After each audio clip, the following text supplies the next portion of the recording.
Hello, my name is Dr. Appel from Ado Psychology Center, where we specialize in treating anxiety, depression, and OCD. Welcome to our video seminar series. Hope you enjoy this video. This video is on school-related anxiety and stress. The goals for this video are to discuss common school-related anxiety and stressors and what to do about them. Common anxiety and stressors at school include social anxiety, high standards, perfectionism, procrastination, transitions, time management, burnout, depression, sleep issues, emerging adulthood challenges, presentation and test anxiety, peer pressure, homesickness, and overall feeling overwhelmed, kind of like just from this slide. So when it comes to social anxiety, obviously this condition does not only apply to people in school, but someone who's prone towards this can definitely feel the effects of it a lot when they're at school. The core fear in social anxiety is negative evaluation, fear of negative evaluation. So being afraid of what other people are thinking about you or saying about you, kind of how they're evaluating you.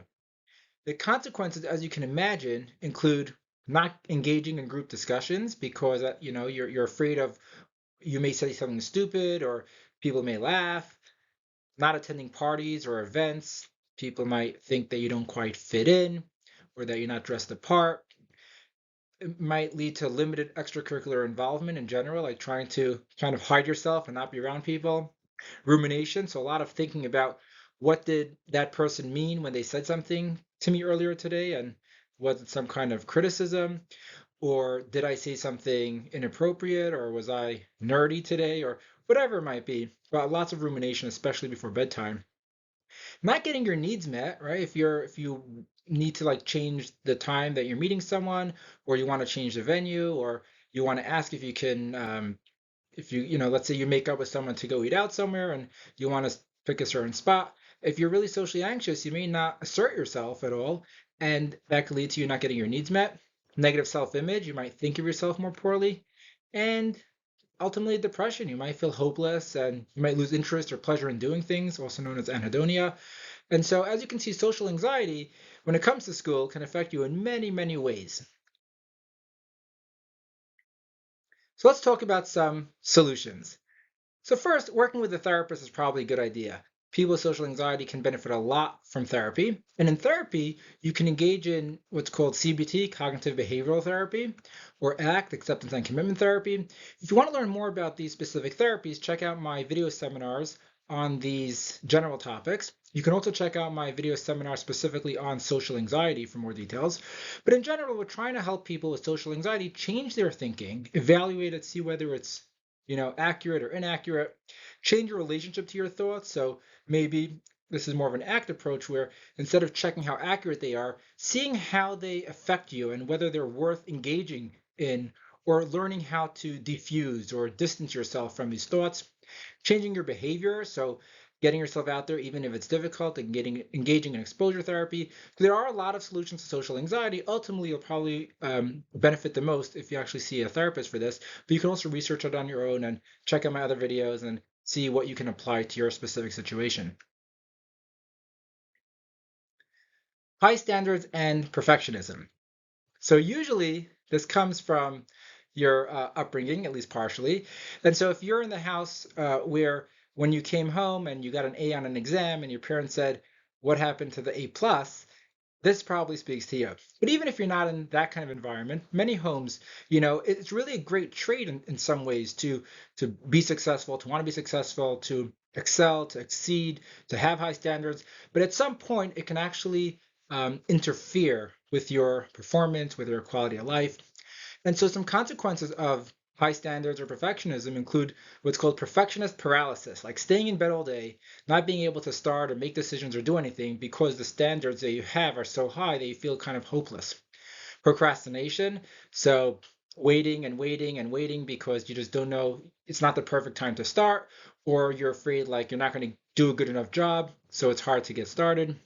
Burnout, if you're working really, really hard as a perfectionist, it can burn you out and make you not enjoy life anymore, or make you feel like really stressed and really burnt out. Fear of failure. So if you have like this high standard, or if you're a bit of a perfectionist, then likely one of the consequences are going to be that you're going to be really afraid to fail now, because your standards are so high, there's almost no way you could not fail. Like whatever you do is not going to meet your standards. So fear of failure is a huge one as well. Negative self-esteem, lower satisfaction in general, because no matter what you do, you're not going to feel like it was good enough, so you're not going to be satisfied. And time management issues again, because you could be spending so much time on a paper, and so you're not managing your time well for the other activities you have. It's called, like you're losing the forest for the trees, so to speak. So as you can see here, high standards of perfectionism can have a lot of consequences that really apply a lot in school. So what do you do about high standards and perfectionism? So first, you have to recognize all the consequences, right? It's not, sometimes people think it's like a good trait to have or great, and if it works for you, then why not? But if you're suffering from it, first recognize how detrimental it is and all the consequences in your life that are resulting from it. And this will help hopefully provide you with motivation to work on it. Recognize where it's coming from. It's not a given, it's coming from somewhere. So recognizing the origins, being intentional and rethinking your approach, to telling yourself like, okay, this is not a given, this is not a law, this is not a scientific law, it's not, I don't have to accept it for what it is. So let me be intentional in my life and choose, do I really want to keep this standard up? What are your values? Think about what your values are in general. If your values are, spending time with friends and health, and also school, but not only school. So when it comes to being perfectionist about schoolwork, remember that you're giving up on your other values by spending so much time on schoolwork. So kind of broadening your values to be beyond just the schoolwork can be very helpful. What are you losing out on as a result? Are you not going to parties? Are you feeling really depressed? Are you not enjoying life? Are you giving up on your college experience, your school experience? What are you losing out as a result of your high standards or perfectionism? How would you like to remember your school experience looking back? Like you were all day working, working, working? What else determines your value other than grades? So is your value so tied to how well you do in school? Or can you see how you have other value besides for your grades? Recognize that perfectionism actually hinders performance. So if your goal is to do well and you feel like, okay, that's why I have high standards because I got to do well, for many people, it actually hinders your performance because of all the reasons we mentioned before: procrastination, fear of failure, perfectionist paralysis.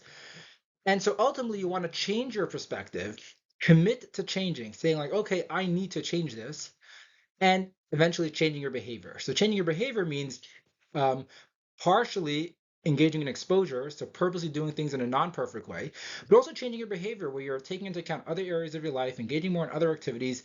And soon we're going to speak more about procrastination in general and what to do about that, as well as time management and a bunch of the other things that we mentioned. So I will give you more skills specifically, but for this one, you got to really recognize the consequences, commit to change, and then on the next slide, you'll see other specific techniques you could utilize in order to make that change happen.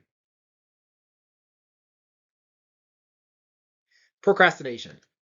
So some causes of procrastination include perfectionism, like we just mentioned, lack of motivation, fear of failure. So if you're really afraid you're going to fail, then it's going to be really hard to get started. Poor time management. So having trouble scheduling things and keeping to your schedule and making sure you have time to get everything done can cause procrastination. Distractions. You're trying to get work done, but you're on your phone, social media, videos, YouTube, whatever it might be. Shopping is a big one. Cognitive distortions, so you may be thinking in unhelpful or inaccurate ways, which are contributing to your procrastination, such as, this is going to take me forever to get done anyways, right? If you think that way, it's going to be hard to get started. So maybe some of the ways you're thinking. ADHD and mental health conditions, task size and complexity. So if it's a really large task, it may be hard to get started, or if it's really complex, you don't even know where to start. And so those are some of the causes of procrastination. In terms of the consequences, it can, of course, cause stress and anxiety and feeling kind of down and hopeless. It could hinder your actual performance because now you're not starting, you're not getting work done. So yeah, you're not going to be doing as well. And you may only start when there's crunch time. And at that point, you can't do your best work. Poor grades, cramming in schoolwork, Negative self-esteem, feeling poorly of yourself, like I was in bed all day today, I could have gotten so much done and I didn't, it could feel really, really horrible. And social consequences as well. You may have to spend all night doing a paper, so you can't hang out with friends.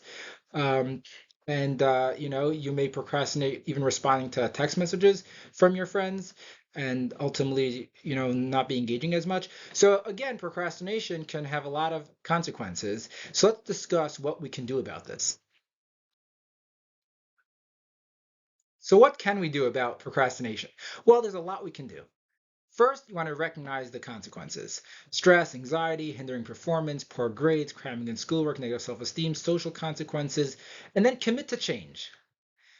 So let's look at each of the causes we mentioned on the previous slide, and then we will try to find a solution for each one. So if it's perfectionism, you have to lower standards and remember your values and remember what else, your self-value and what your values are in life. Is how it's not only about schoolwork, for example. If the issue is lack of motivation, increase motivation. Well, how do you increase motivation?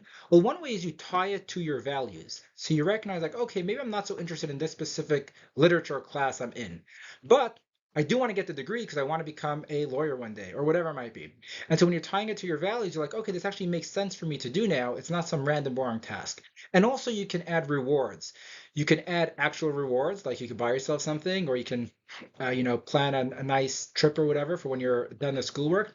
You might even reward yourself with, like, if it's close to lunchtime, you might be like, okay, let me finish this first and then I'll go eat lunch. So it might just be food. There's also the principle of, like, rewarding yourself with, like, other enjoyable behavior. So for example, if maybe you have to write a commentary on a video that you're watching, and you also have to write a paper, you might be like, okay, once I write the paper, then I'll go ahead and do the other activity I need to do, which is writing the commentary on the video, which is more enjoyable. So you want to increase motivation in those ways. If the problem is you have a fear of failure, recognize that you're currently failing. Like, people think, if I don't start, I can't fail. And what I remind people is that if you don't start, you have failed. If you start, you have not failed. At least you're giving it a shot, you're trying. So really changing your framework on how you define failure can be really helpful as well. Poor time management, if that's your issue. So gain skills. And on an upcoming slide here, I'm going to be discussing specific time management issues and specific skills related to that. Distractions. So then create good environments. Have a study buddy. So create an environment that's distraction free. Maybe do work at the library. Maybe put your phone in the closet as you're doing work. Have a study buddy, which is where you work together with someone, even if you're working on your own separate projects, but that may keep you, or keep both of you accountable. And you can even do this over Zoom. You can, meet up with someone on Zoom, a friend of yours or whoever, a family member, and they can do their work, you do your work, and every 20 minutes or half hour, you guys check in just to see how you're doing. So you don't want to turn this into, an opportunity to just start chatting or hanging out without getting work done. But assuming both of you need to get work done, this could be a great way to help you create a good work environment or schoolwork environment. Cognitive distortions. So if you're having thoughts that are interfering and causing you to procrastinate, like, I'll never get this done, or this is the hardest task in the world, or I have no idea what I'm doing here. So then you want to identify those distortions and restructure your thoughts. You want, and check out my video on CBT, cognitive behavioral therapy, to learn more about cognitive restructuring. But in short, you just want to identify where are you thinking inaccurately and how can you think more accurately and in more helpful ways so you actually start getting work done. ADHD and mental health conditions, so therapy is probably the best bet for that. Task size. So if the task is too large and therefore it's hard, you're procrastinating because you don't know where to begin, or you know where to begin but it feels like it's going to take so long. So break it down into small chunks. Break it down into, the simplest example is, if let's say you have to clean up your desk and it's going to take you 30 minutes. So break it down to 5-minute chunks and just commit to doing 5 minutes. Or if you have a large, you have to write a whole paper. So you let your first task be, write one paragraph, write one page. Commit just to 5 minutes. Tell yourself, like, I am only going to do this for 5 minutes now. So it's not overwhelming. It doesn't feel like a lot.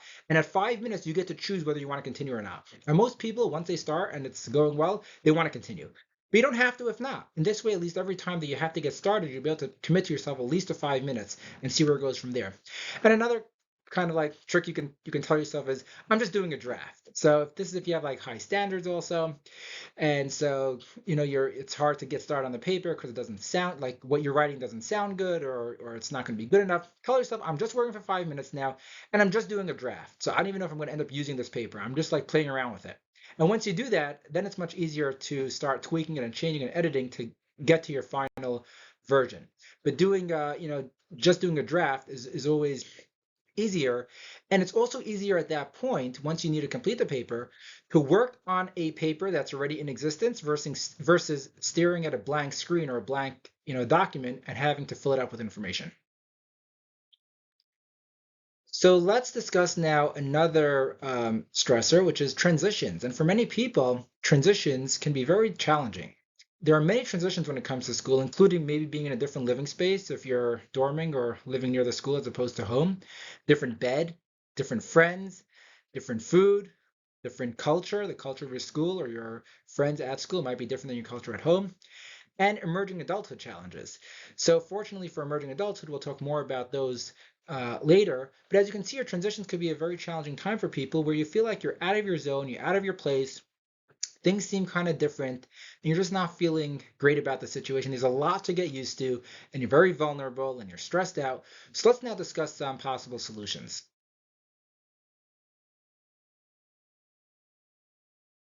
So step one is self-compassion and validation. And I actually think this step one is really good for almost any issue you ever encounter in life. Step one is to recognize you're not coming out of nowhere. Your feelings are valid. They make sense.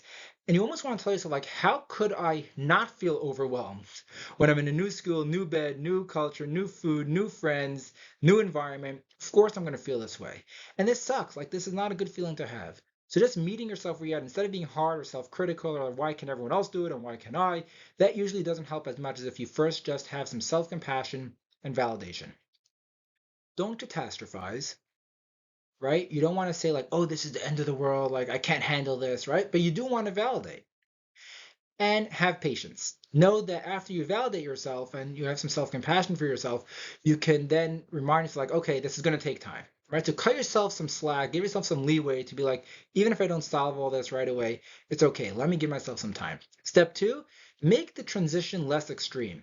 So keep in touch with friends and family. So it's not such a big difference, right? Like you're still in a new environment, but you're not completely cut off from your past. Find food similar to your food at home. Bring from home sentimental items. Might be a blanket, might be a teddy bear, whatever it might be. Might be pictures of your family members. You want to bring some sentimental items again so that the transition is not as extreme. And step three, you want to create your new home now. So don't feel like you're always a visitor and just in your transitional stage trying to survive. You want to thrive. You want to create your new environment to be your new home. To socialize with new friends. Embrace the opportunity to try new food experiences, create a comfortable environment. You want to, again, not only bring things from home to make the transition less extreme, which is good, you also want to start working on creating your new home so that you feel comfortable there and you don't always feel like you're in a transitional visitor type of stage. Time management. So as I mentioned before, time management, as you know, can be a major issue in college and stress. And part of it is because we're split between so many different things we need to do, schoolwork and socializing and tests and family commitments and engaging in extracurricular activities.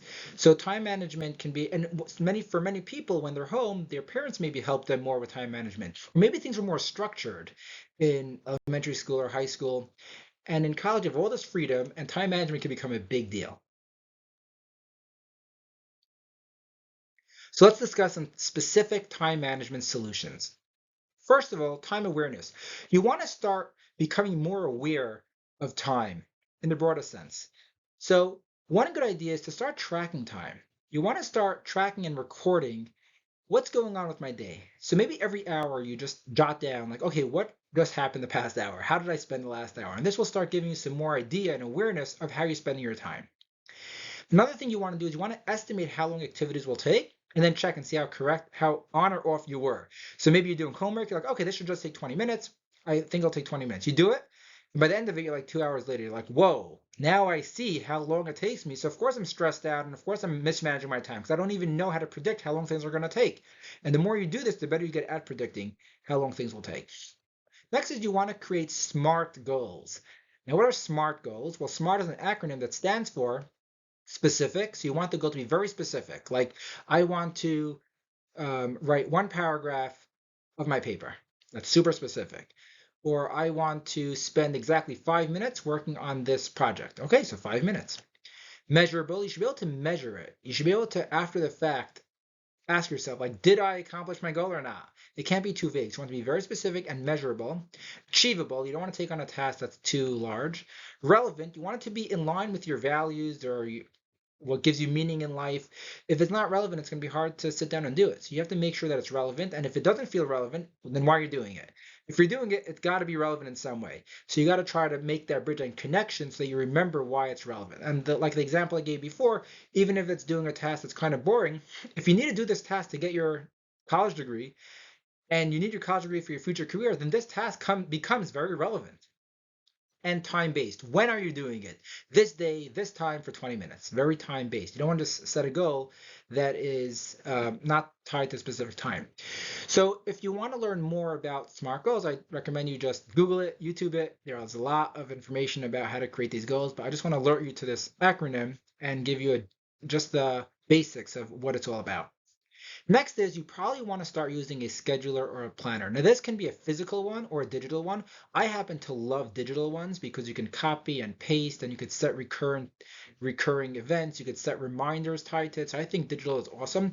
But for some people, physical is just easier to deal with and more motivating perhaps. And so if that's you, that's fine as well. You definitely want to get a scheduler or planner. But when it comes to a scheduler or planner, you want to have one and only one. If you have more than one and you're splitting some activities or engagements or events that you have coming up are in one planner and other ones are in another planner or scheduler, and then you forget about one because you're looking at the other one, that's a problem. So you want to have one and only one. And you want to go by the slogan, if it's not in the planner, it doesn't exist. Meaning everything should be put in the planner or the scheduler. I think Google Calendar is great, or if you have like, a smartphone, the calendar app on your smartphone, Google Calendar can actually sync to your smartphone so you can see it across your computer and your phones. No, that's not a plug for Google Calendar. Use any software you like, but just keep in mind the one that's always with you is the best one. And that's easily accessible. And again, like I said before, you could set alarms and reminders. There's a notes section. You could put in the notes more details of what you want to do during that time. But ultimately, if it's not in the planner, it doesn't exist. So if you make up to eat lunch with your friend, put it in your planner. You want to schedule recurring blocks of time. So for example, Mondays from 10 a.m. to 12 p.m. is schoolwork time, and it might even be more specific than that. It might be schoolwork time related to my mathematics class. Okay. If you want to schedule these recurring blocks of time, that whenever that block comes, you sit down, you open up that homework or that syllabus, and you see what's on the agenda. You want to check your calendar or your schedule or your planner 3 times every day. So in the morning to know what's coming up that day, afternoon to remind yourself of what you're in the middle of and what you need to be doing, and evening to check to confirm that you did everything that day and also give yourself a heads up for what's coming up the next day. And when it comes to scheduler or planners, before we go on to to-do lists, if you need to book over an event, that's fine. Book over it, but then move it to somewhere else. And that's also why I like digital planners. You can easily make these changes. Just slide it over to another day or another time slot. In addition to having a scheduler or planner, having a to-do list can be great too. And on the to-do list, you want to have all the activities that you need to get done. You want to learn how to prioritize them. And the way you prioritize them is by keeping in mind urgency, how urgent is this task, and importance, how important is it? So is this a task that it's really important to me, really want to get done? So that takes priority. Or urgency, the deadline is tonight, I got to get it done tonight. So here are some examples of what you can do for time management issues. Burnout. So I actually did a video seminar on burnout, so feel free to check that out. But in short, I'm going to discuss how it applies to school. And so the definition of burnout is physical and emotional exhaustion. It's as simple as that, feeling drained. It's different than depression, where in depression you also many times feel drained, but usually it's more related to your, the way you're thinking or your behaviors, cognitive distortions. Not so much as it always match up exactly to your environment. Whereas in burnout, you're actually like spending way too much time on everything, or you're really grinding hard and it burns you out based on your actual circumstances. It's often accompanied by feelings of cynicism, detachment, sense of reduced personal accomplishment. So you're kind of like bored, not interested. There's cynicism, there's detachment from your work. You don't feel accomplished by what you're doing. And burnout can affect many aspects of your life, including your mental and physical well-being, relationships, of course. If you're burnt out, you're not able to devote enough time and energy to relationships, overall quality of life. So burnout can cause many issues, and it's very prevalent in school or really any position where there's a lot to do, you're working really hard, and this can definitely affect you. So let's discuss some solutions for burnout. So again, you could check out my video on burnout, but in short, you want to reduce your stress. And how do you reduce stress? Well, in my video on stress and burnout, I describe how stress is where your demands are exceeding your resources. And so you want to decrease your demands. So you need to like take some things off your calendar, off your list, or increase resources, get more help. So these are pretty straightforward ways to reduce stress.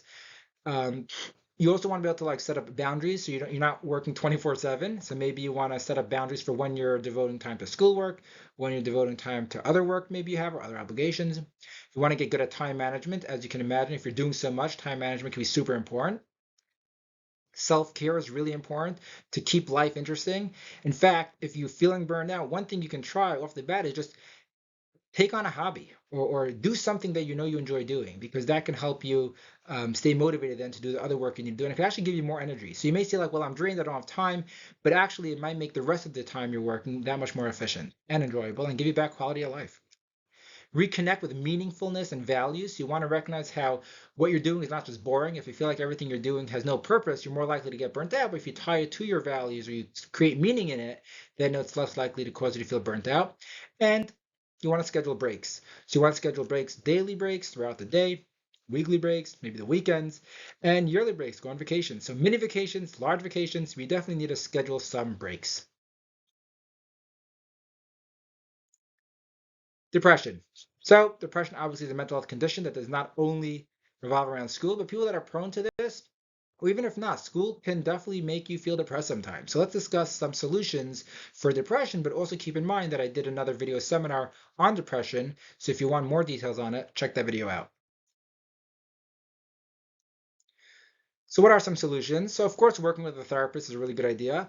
In therapy, you might engage in behavioral activation, which is similar to the Nike slogan of just do it. So engaging in activities, even if you've lost your interest or pleasure in doing things, even if you're experiencing anhedonia, but still push yourself. And the more you push yourself, the more then you'll start becoming interested in engaging in those behaviors once again.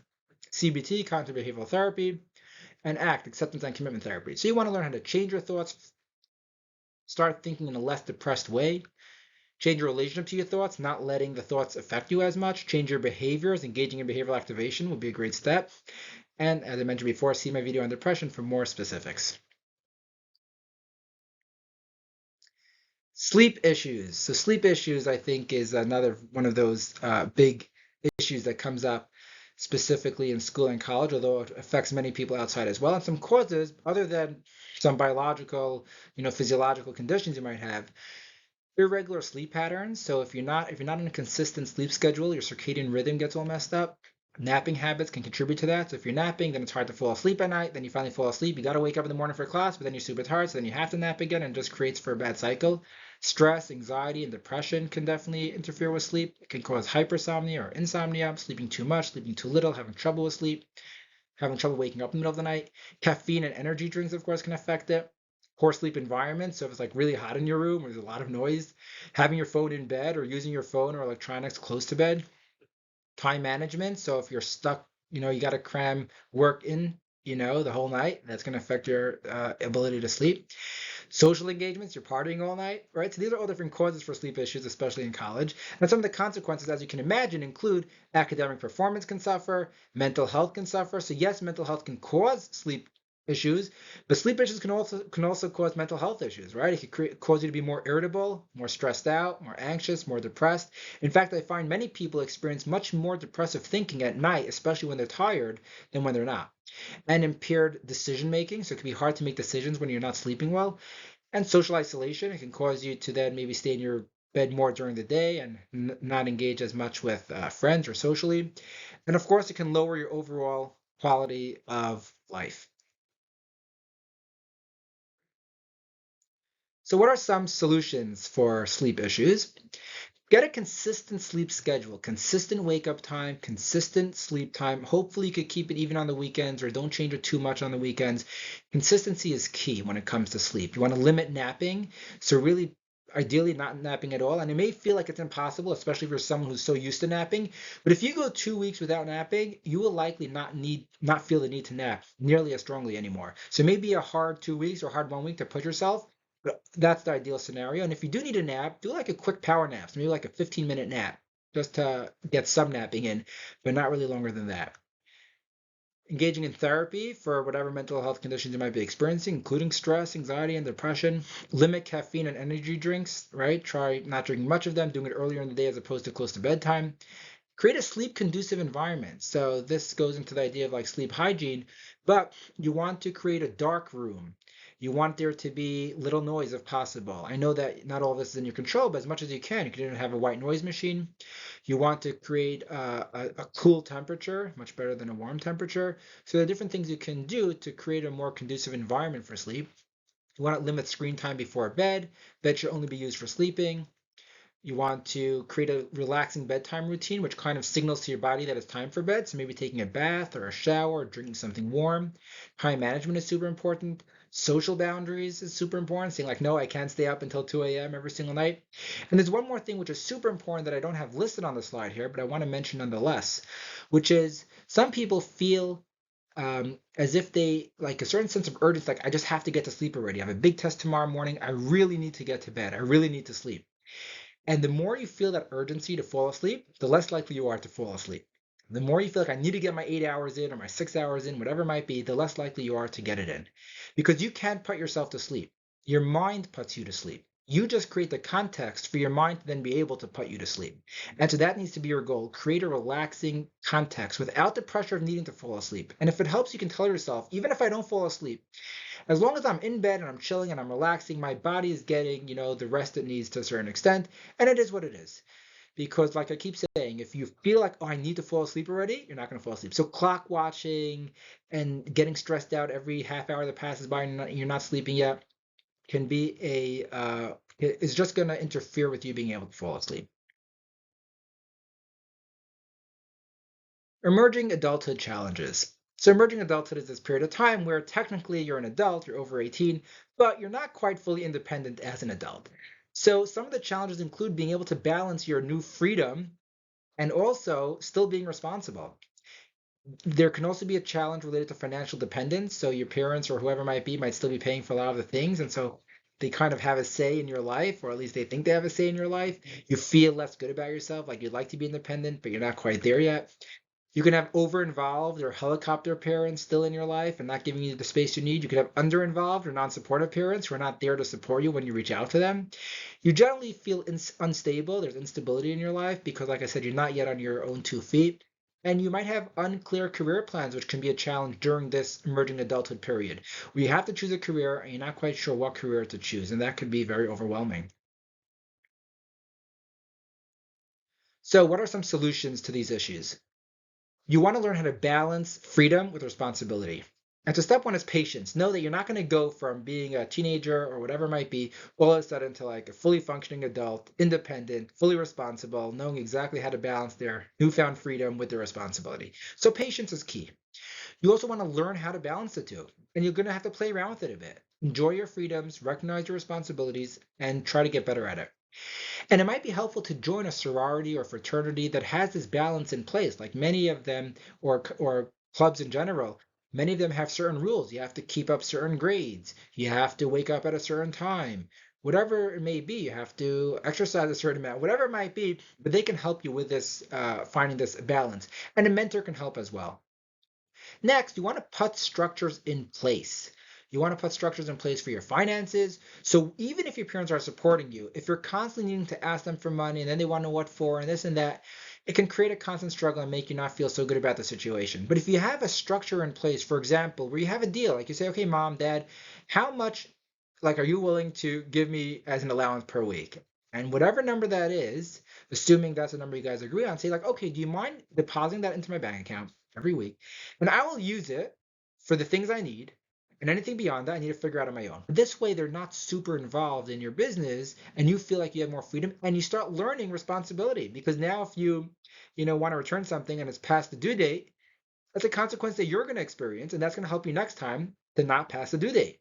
So it's a great opportunity, actually, for you to learn responsibility and for you to get some freedom without feeling that you have to keep going to your parents or that they are, too controlling or whatever it might be in your life. You want to put structures in place for over-involved or helicopter parents. You may be like, think about what are the types of things they're doing that are too much, and then say in a nice way, like, even though you're offering me help or even though you're giving me advice, I would rather figure things out on my own. So please don't give me advice unless I ask for it. Fine, that's okay. And that's a great opportunity for you to learn and learn from your mistakes. And if you do need advice, you'll be more willing to go to your parents and ask them and actually accept it. Versus now, where if they're giving you constantly unsolicited advice, or you may be experiencing it as, critical, you know, so, if they're criticizing you too much, then you're less likely to listen to them, and you're more likely to be turned off, and it could cause the relationship to deteriorate as well. So coming up with some structures in place can be really helpful for all of these issues. Instead of it being an ongoing stressor, think about the stressor and say like, okay, what structures should we put in place to deal with it? Under-involved or non-supportive parents. So structures in place might be finding other people who can be more supportive, such as siblings or other family members or friends. Or again, speaking with your parents, say, hey, like when I am reaching out to you and I need you to be supportive, maybe if you don't mind, just like hear me out and just let me know, like, it makes sense what I'm saying, you understand me, you feel for me, whatever it is that you need. But instead of this going unaddressed, why not try addressing it? And I know it's not so easy to address and you can't make other people change, but you don't want to like give up on it completely. You want to think about, even if you can't make them change, so what can you change in your life so that you're getting your needs met a little bit more instead of it being a constant stressor? Instability and unclear career plans. So self-compassion and validation is step number one, recognizing that this is a very difficult time in your life. Of course, you're going to feel unstable. You're trying to figure things out for the first time. It can be super overwhelming to figure out what career plans you want to um, have. And so that's step one, self-compassion, validation, patience. And then you want to create stability and a plan. You want to say, like, okay, so how do I create stability and how do I create a plan? So for creating stability, you want to, again, number one, have some structures in your life, like wake up time, sleep time, activities, feel like you're a little more in control of what's going on. And you want to have a plan, which is even if you don't know what career you're going to go into, you want to say, okay, I'm going to take this class this semester and we'll see how it goes. I'm going to talk to so-and-so who's a few semesters ahead of me and see how, what programs they're considering and how it's going for them. I might shadow a doctor or a lawyer, whoever it might be, to see what that life's like.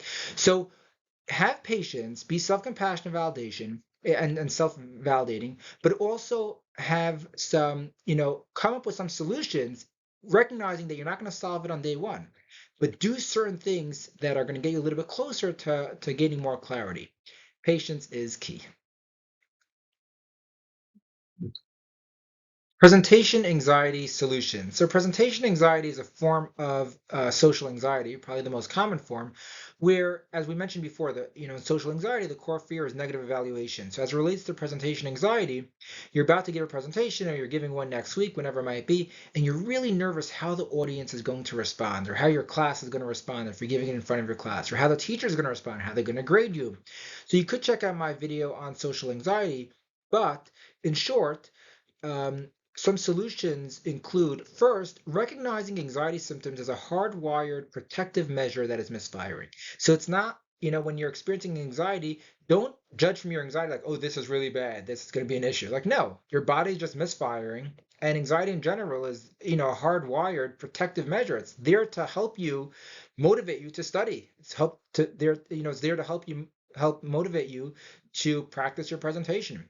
So when you use it in the way that it was intended, that's the best way to deal with it, as opposed to feeling overwhelmed from your anxiety and your physiological sensations, saying like, this is too much, I can't handle it. So that's step one, recognizing that the anxiety you're experiencing is actually a good thing. It means that you care about it, and it's going to motivate you to study well without taking it to the next level where it's like, I can't handle this anymore.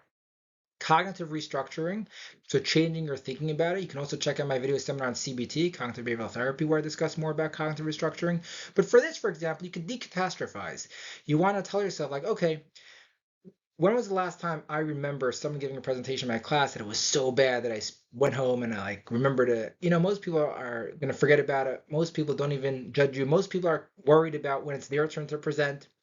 And most, teachers or instructors are giving you positive feedback or constructive feedback. So decatastrophizing and recognizing that the worst case scenario here isn't so bad. Even if your mind goes blank, everyone in the room is going to know exactly what you're experiencing. Many people are afraid of experiencing or have experienced it before. And so it's not a big deal. You could even say, like, oops, my mind just went blank. Okay. And move on to the next slide or whatever it might be. So decatastrophizing can be really helpful. Positive self-talk and visualization. So telling yourself, like, no, I'm going to do this well. It's going to go great. It's not going to be a problem. And you can even visualize it going well. Like mental imagery, may be an underutilized tool where if for athletes in like sports, one of the techniques is to visualize hitting the ball and making a home run or getting the ball in the basket. So you could visualize the talk going really well, or your presentation going really well, and that can help you. And then the opposite in a way, you can engage in some exposures where expose yourself to your fears. So you could do different situations, or it could be something as simple as giving a mini presentation to your friends or your family or whatever it might be, and expose yourself to your fears to the point where you start getting more comfortable eventually with giving presentations. There's also a cool idea of audience simulations. If you go on YouTube, you can find it there. This is not related to me at all, but there are these audience simulations with like a point of view as if you're the presenter, and you can choose, do you want to see people like smiling and nodding along? Do you want to choose people who are being very critical or looking confused? And so if you do some exposures and you're giving, your talk to the audience and people looking confused, if you do that enough, eventually it's not going to bother you as much. You're not going to be as afraid of it in real life. And if it happens in real life, you're going to be better equipped to deal with it. So here are just some examples, but working with a therapist or college counselor can be helpful as well. Test anxiety solutions. So having a lot of anxiety about tests or worried that your mind's going to go blank. So what can you do about that? Relaxation skills can be really helpful. So just physiological relaxation skills, deep breathing, progressive muscle relaxation, cognitive restructuring. And again, for all this, you can check out my other videos um, on CBT more broadly, cognitive behavioral therapy, and ACT, acceptance and commitment therapy. But cognitive restructuring refers to changing your thoughts. So if your thoughts are, I'm for sure going to fail this test, like recognize, wait, when's the last time I actually failed a test? Or if I fail this test, I'm not going to be able to graduate. And then you can tell yourself, like, wait a second, my teacher even said they're going to drop the lowest score or whatever. So cognitive restructuring can be helpful. Recognizing it's just one test, it's not defining your class grade. Positive self-talk and again, visualization. So telling yourself like, okay, I should do well, I will do well, I think I'll do well. Except that all you can do is study and give it your best shot. So what's there to worry about? Like you got to do you. And then after that, it is what it is, right? So instead of thinking about the outcome, think about the process. So don't focus on the outcome. Instead, focus on the processing. Like, what do I need to do? So here are just some very brief examples. It can also help to maybe practice taking the test in a similar environment to where you're going to be taking it, really in a classroom or whatever. It can also help you remember things if you're studying in a similar environment to where you're going to take the test. It can help with recollection. So these are just some examples, but a college counselor or a tutor or something like that might have additional specific skills for your needs as it relates to your own experience of test anxiety. Peer pressure. So peer pressure affects all of us throughout our lives, really, but it can really, can affect us that much more in college. And it can be academic pressure, so doing as well as other students in a class, or joining, honors classes or whatever it might be, due to peer pressure. Financial peer pressure, so maybe they're coming from more affluent home than you, or maybe they're just used to spending more money than you, and so they're going to a fancy restaurant and you feel like you have to go along. Substance use can be related to peer pressure. Social activities, so being convinced to engage in social activities not really interested in. Body image and appearance can be affected by peer pressure. If you're in a group of students who they're all day thinking about how they look and their appearance and whatever it might be, that can affect you. Conformity to norms, so feeling like, okay, I have to conform to what's going on around me. And risk-taking behaviors are also related to peer pressure, where you're engaging in more risk than you wouldn't normally engage in because everyone else is doing it, so I have to do it as well. So when it comes to some solutions for peer pressure, not giving into peer pressure, first thing is you want to recognize, what are my values, what are my priorities? So are my priorities to just do what everyone else does, or are my priorities to like do well in school, have good friends, be a nice person, whatever it might be? And what are my values? Are my values really just to go along with the crowd, or do I have my own values? And then you can feel more confident and you can be more assertive. There's something called assertiveness skills, like practicing how to say no to people or practicing how to negotiate. And so you can get better at assertiveness skills, but also the more confident you feel and the more clarity you have in what you stand for and who you are and what you want to and don't want to engage in, that can help you not give in to peer pressure. You want to use I statements. You don't want to say like, you guys, are always doing this, right? You want to keep more about yourself. Like, I rather not. It is out of my budget. I can't do X, Y, Z. You want to create boundaries and stick to them. Like, no, it's not okay, to like when people are engaging in substance use, like I don't want to be there. That's just a boundary I don't want to cross. And you'll be surprised, but the more confident you are and the more you assert yourself, the more people will actually respect you for it.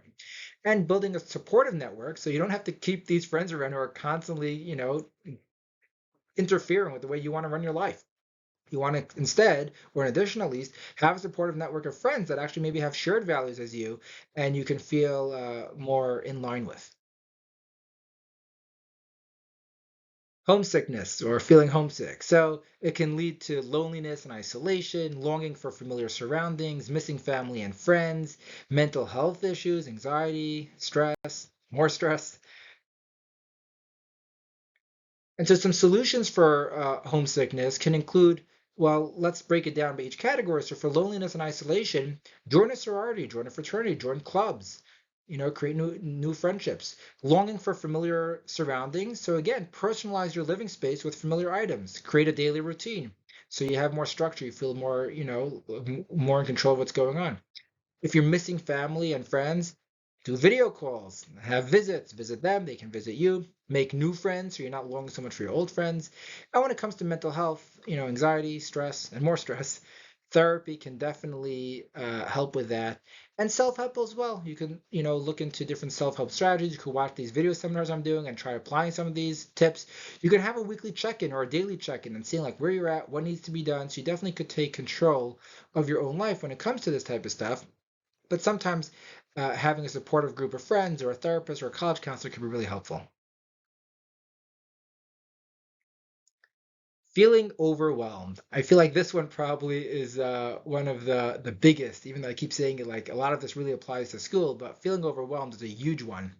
And what are you feeling overwhelmed from? Well, you can be feeling overwhelmed from schoolwork, tests, social engagements, decisions, what major to choose, what career path, extracurricular activities, clubs, this whole presentation. And so some consequences of feeling overwhelmed, unfortunately, include trouble keeping up with responsibilities, feeling paralyzed, giving up on school or life in general, feeling depressed or hopeless, even having suicidal thoughts. Feeling overwhelmed really colors your entire experience. It makes you feel like I just can't handle this. Like I'm just overwhelmed by all this stuff. I'm just overwhelmed by life. So here are some solutions for feeling overwhelmed. Number one, self-compassion and validation, recognizing that how can you not feel overwhelmed when you have work responsibilities and school responsibilities and family responsibilities and friends responsibilities and you're engaging in, and you're going through transitions and there's emerging adulthood and you're dealing with your parents and with your teachers. How can you not feel overwhelmed? So of course I feel overwhelmed right now and it sucks and it's very valid that I'm feeling this way. And of course, that goes with patience as well, like being very patient with yourself. And then you want to decatastrophize, recognize like what exactly am I being overwhelmed about? It might help you, and if it does, great. If not, you can skip this, but it might help you to recognize the good things going for yourself in life and how you're kind of set up and you have good supportive system and you're living in, a free country or whatever it might be. So that can help you, but you can also decatastrophize by breaking things down and recognizing like, okay, like this project I have here, it's not the end of the world if I don't get it on time. I'll still get a score. I might get a little bit of a less of a score. I might not get a grade for this specific project, but I have a lot of other projects I can do. You want to decatastrophize all of the issues so that it doesn't feel like the whole weight of the world is on your shoulders. Speak it all out to a good listener. And when I say good listener, I mean someone who's not going to like throw solutions at you because if you're feeling overwhelmed, you can't really hear solutions. You're not in that place yet. But someone who's a good listener who can validate you, listen, understand, and kind of get it out of your mind that way. Write down a comprehensive list. I can't stress this one enough. If you are overwhelmed and you have so much in your head, it's going to be so hard to overcome it if it's all swimming around your head. Instead, you want to write down a comprehensive list, write down each project, each item that you have on your agenda or that's stressing you out, you're feeling overwhelmed from.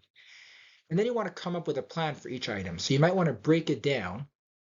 And for example, let's say you have schoolwork. So break down your different courses, your different classes, what you need to get done for each of the classes.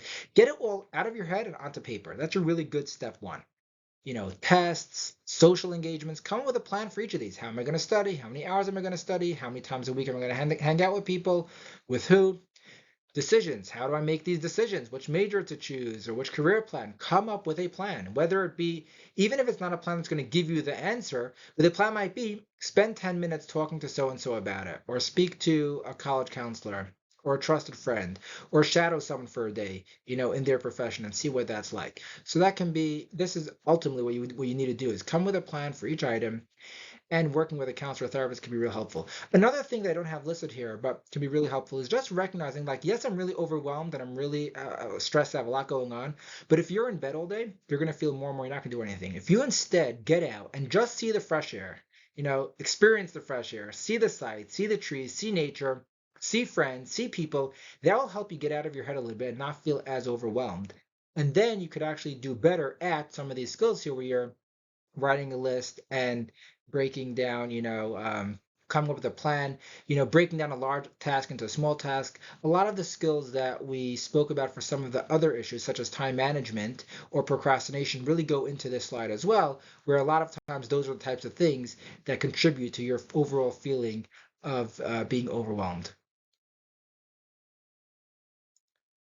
So in short, school is accompanied with many stressors and lots of opportunity for anxiety, but there are solutions for all of them. So you want to identify the stressors and implement the solutions.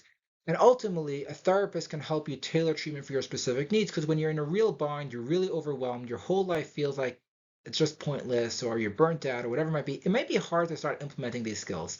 So even if all you got out of this video was the idea that there are so many skills to deal with all the issues that you're experiencing, that's a real positive thing. And if you could try implementing some on your own, great. And if not, use the resources you have. If you have a college counselor you could go to, or if you have a trusted friend that you could work on these specific skills with, or get a therapist, ultimately, dealing with it head on is going to lead to much better outcome than being stuck in bed and feeling paralyzed and going through all these stresses. So what I tell people is that, people say like, okay, your college years are the most fun years, the best years of your life. Like for some people, yes. And for some people, it's the hardest, most arduous, most depressing, most anxiety provoking, most stressful point in their life as well. So you want to have that self-compassion, that validation, that patience, and hopefully this video seminar helped you and you'll be able to get the help you need to make your college experience what it could be, or your school experience what it could be, instead of being so challenging. Hope you enjoyed this video seminar. To see a full list of our current videos as well as upcoming videos that we'll be posting soon, visit us at adopsychologycenter.com and sign up to be notified when we post new videos. Bye for now.